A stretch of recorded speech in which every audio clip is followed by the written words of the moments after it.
Magandang araw ulit mga ka-farmers. Update lang namin ang aming hinahanda na para pambutas ng plastic molds.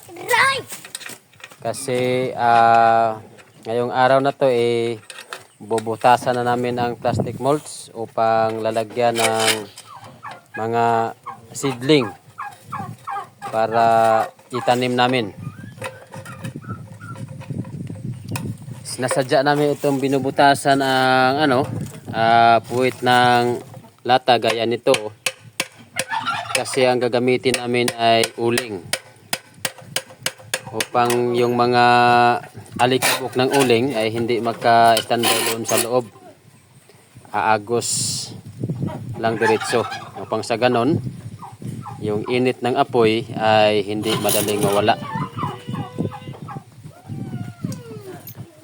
Sa mga may idea na rin kung paano magbutas ng plastic molds,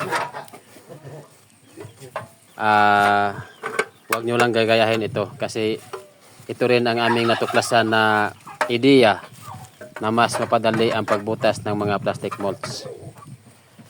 Yun lang, maraming salamat po.